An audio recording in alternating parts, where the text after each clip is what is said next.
Mga kaibigan, welcome back. Eto, may mga lumabas na balita about kay Soto. Yung kampo niya, may sinabi about kay dito sa NCAA. At may nakita po akong dalawang post from Japanese fans. Yung isa galing sa legit, may sinabi siyang America about kay. At yung isa, rumors daw po na may 4 na offers daw si Kai dito sa NCAA. At 3 teams dito sa Japan B-League. Tinanong ko ang source, nandito ang sagot niya. Una sa lahat mga kaibigan, eto nakita ko pong kakalabas lang ng spin.ph. Maraming salamat po. Eto mga kaibigan, so another article nila ito about Kai, Keith and Ray. Nung isang araw po kasi meron din silang article sa 3. So may nakita ako dito mga kaibigan about dito nga kay Kai sa NCAA. Eto po, basahin natin. Maybe his camp told me when as if playing in the US NCAA is possible.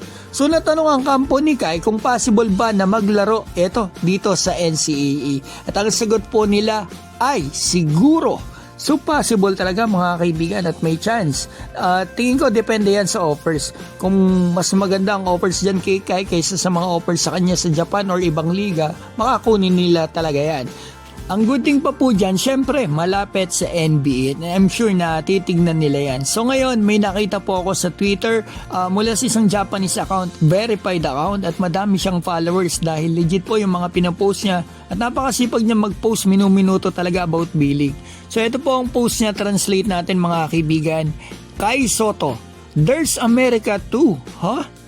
Ano kayang ibig sabihin niya mga kaibigan dyan sa post na yan? May nasagap kaya siyang balita, rumors about offer kay Kai sa US? Hindi ko po alam mga kaibigan, pero it's possible. So ngayon, yung pangalawang post, Japanese fan, hindi verified account at konti lang ang followers. According daw po sa rumors sa Pilipinas, naka-receive daw po si Kai ng offer sa 4 na team sa American NCAA at 3 teams sa B-League. Medyo nag-aalangan po ako about dito sa nag-post at sa pinost niya kasi mga kaibigan, konti lang yung followers niya, hindi siya verified account. So ang ginawa ko po, tinanong ko ito sa isang legit source natin mga kaibigan, hiningi ko po yung opinion niya. At ang sagot po niya sa akin mga kaibigan, nung tinanong ko kung ito ba ay posible, ang sagot po niya sa akin ay posibleng totoo daw po talaga ito.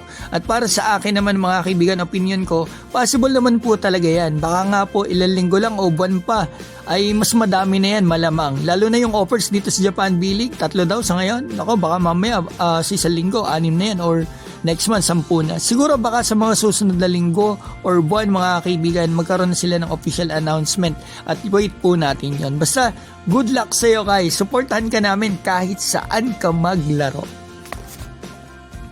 Shoutout ko po pala si Buhay, New Brunswick, Canada at Donnie Gagi, Galebo family ng Fairview, BTS Army, Arnold R., Albert Berino, Carl Pangilinan, Ernie Pastrana, Volconnect, Disenia, Maria Luisa at Esser Dale. Mga kaibigan, maraming salamat po sa inyo.